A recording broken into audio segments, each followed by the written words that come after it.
What do we make of Michigan to this point in the college football season? Because at this point in the year, we're week 8, and you've seen other teams play more formidable competition. You see Texas play OU, you see Florida State play Clemson. You see a lot of teams have ranked matchups, and so we give them a hat tip because of that. Oregon and Washington. Hey, you play a ranked opponent, we give you some more juice. Michigan doesn't really have that going for them right now. But still, a lot of people, myself included, have them as one of the best teams in the country. And the crowd that's getting a little bit frustrated right now is that, well, they haven't played anybody crowd. That crowd's starting to get a little bit louder as we're into week 8 of the college football season. So here's my question. How do we assess Michigan? What are the things that we got to look at? I think first is you have to take a look at how they've played to this point in the year against lesser competition. Like, you have to be, based on what we've seen Michigan do to this point, based on who we've seen them play, the expectation for Michigan is be dominant. Michigan's been dominant against who they've played. Case in point, they have the most anybody has scored against Michigan at this point in the year is 10. 10 points is the most that has been scored against Michigan. That was on the road against Minnesota. The offense looks like they're actually getting better from week in to week out. In the first couple of games of the season, the first 4 weeks, they scored in the 30s. Last 3 weeks has been 45, 52, 52. It's looked how it's supposed to this point.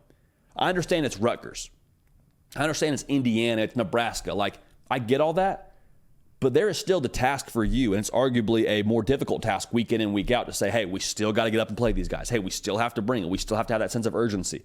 We've seen that from Michigan week in and week out. Also, quick side note, it doesn't really support the thesis of what do we think of Michigan and what do we make of Michigan. Like, they haven't played anybody crowd. I understand where you're coming from. But, like, whose fault is it that Minnesota's not any good this year? Is it Michigan's fault? Minnesota's been good in the past.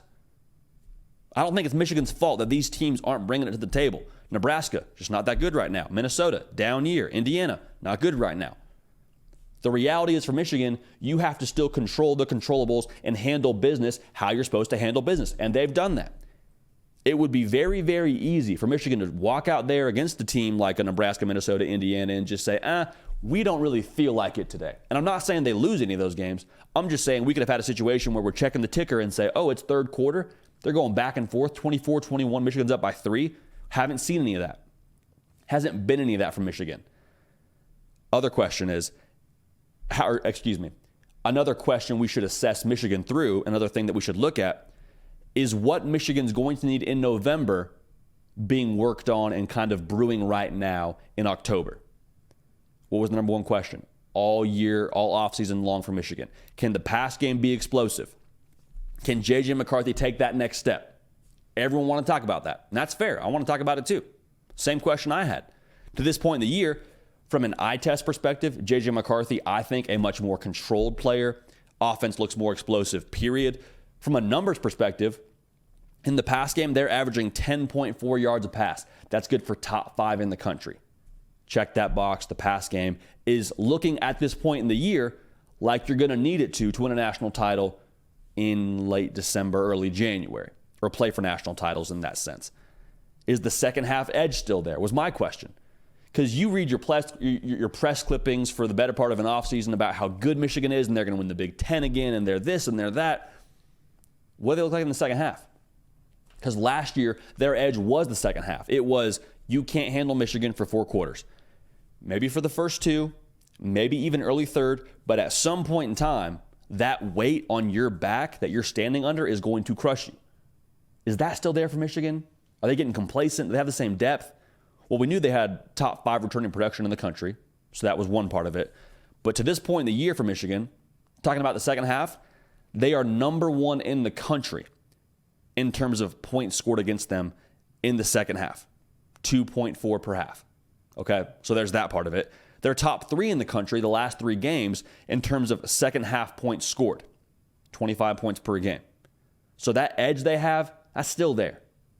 That depth they have, that's definitely there. I think that's probably the most important thing to speak to is that there's no drop-off. Because J.J. McCarthy is not playing in the fourth quarter of a lot of these games. Blake Corum's not toting the mail in the fourth quarter of a lot of these games. You don't have all the starters in defensively in a lot of these games. But even so, there's a standard, There's a culture, there's an identity that, hey, we're going to bring it week in and week out. There is no drop off. So the depth in the culture, I think, the lack of complacency should be factored in when we try and assess Michigan.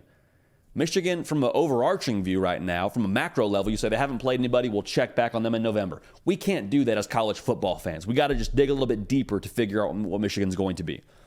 Michigan also, and this is kind of the obvious point, but I want to kind of provide some context here.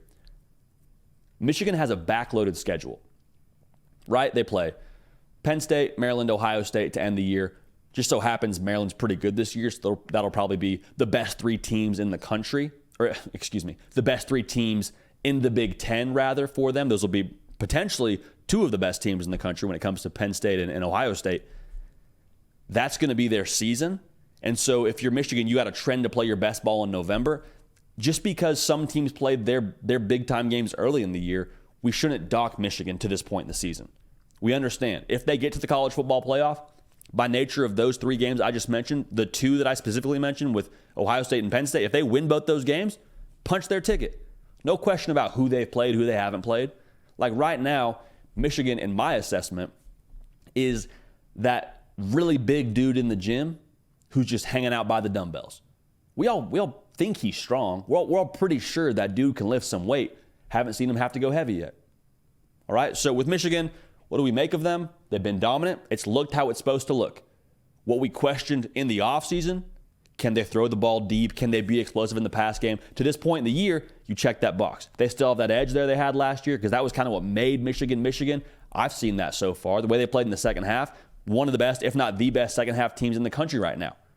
That edge to around Jim Harbaugh being suspended, I wonder if maybe, just maybe, that's the ammo Michigan needs, or needed rather, early in the year to be on a tear and to kind of have that chip on their shoulder. So what do you make of Michigan? Still one of the best teams in the country. Period. Mic drop. The end. The Hard Count is brought to you by Roback. Roback are people that have been with this show for a very, very long time. And you guys all know how much I love Roback. I'm wearing them every single Friday when we're out of the office and we're kind of getting ready for Saturday, and I'm doing my back and forth on my Instagram page, talking about ball with y'all. I'm always rocking Roback. And I wear them all the time for a reason, because they have the best polos on the market. And if you need a polo to last you the entire day on a hot game day, Roback is your answer.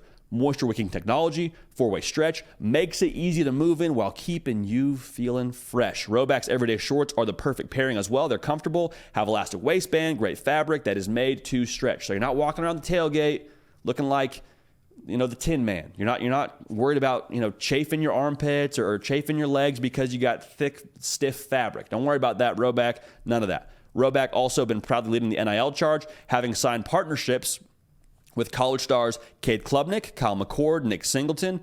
Big game for those two this weekend. Jalen Milroe and Audric Estime. They have also teamed up with legendary Coach O. Great content from Roback with Coach O. Go check that out. Use the code JD on Roback.com for a generous 20% off for all new customers through the end of this week. That's spelled RHOBACK.com. That's 20% off all performance polos, shorts. They got some nice performance crew necks right now. Great shirts that are great to work out in and hang out in. All that and more with code JD. Just in time now as we jump into the last third of the regular season of the college football season. So make sure you check them out at Roback.com. Hey y'all, thanks so much for watching. Subscribe to the channel here to make sure you don't miss an episode of the Hard Count. Also be sure to check out other videos on the On3 YouTube channel.